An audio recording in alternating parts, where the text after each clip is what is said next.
Benedict Cumberbatch. Peter Jackson rings you up and says he wants you to play a dragon in his movie. Do you break the sound barrier saying yes to that?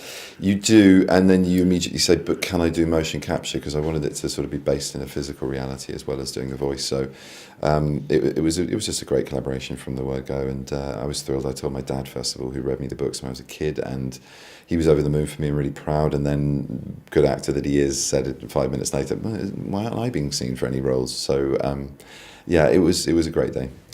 I remember after The Dark Knight Rises, everyone was doing an impression almost immediately of Bane.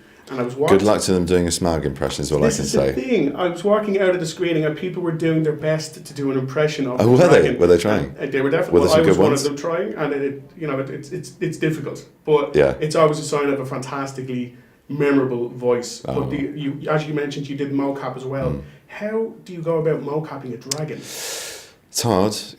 I'll give you that. As a biped mammal, there are limitations to playing a fire-breathing serpent of Middle-earth. But, I went to the reptile house at London Zoo, I did my animal study, and then I just tried to draw in the human characteristics as well for the flavour and kind of dynamic of him physically. Because while he's a mythical creature and there are elements of a reptile in that, he is really charismatic. I mean, there are huge shifts and mercurial swings and roundabouts with how he treats Bilbo. He's trying to eke out information and then sort of manipulate him into feeling that he's being betrayed and just hung out to dry. And then there's obviously the all-out bawling of fire rage monster that he becomes. But, there's venality and greed and pride and arrogance and charm and all sorts of fluid and pretty negative human aspects to the guy. So, but to physicalize that, I started by just squeezing my legs together, pretending the rest of my body was a tail. These became the only things I could kind of move with, sliding myself across the floor on my belly and rearing myself up and using my hands as sort of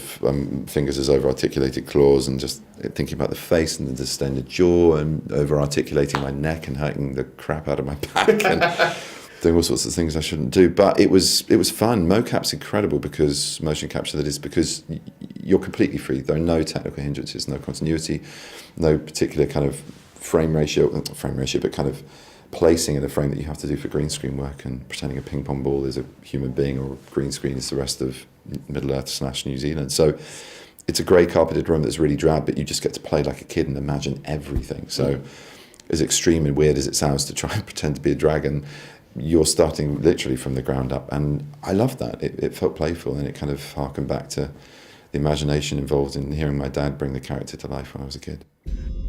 Truly, the tales and songs fall utterly short of your enormity, O Smaug, the stupendous.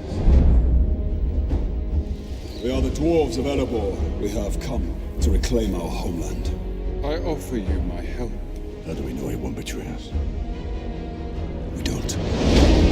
There is no king under the mountain, nor will there ever be. With every victory, this evil will grow. Legolas has grown very fond of you. Do not give him hope where there is none. You have no right to enter that mountain. I have the only right. Our enemy has returned. I found something in the Goblin tunnels. What did you find? My courage. You'll need it. Dragon fire and ruin. That is what you will bring upon us. He cannot see beyond his own desires. I will not risk this quest for the life of one burglar. His name was Bilbo. Come now. Don't be shy.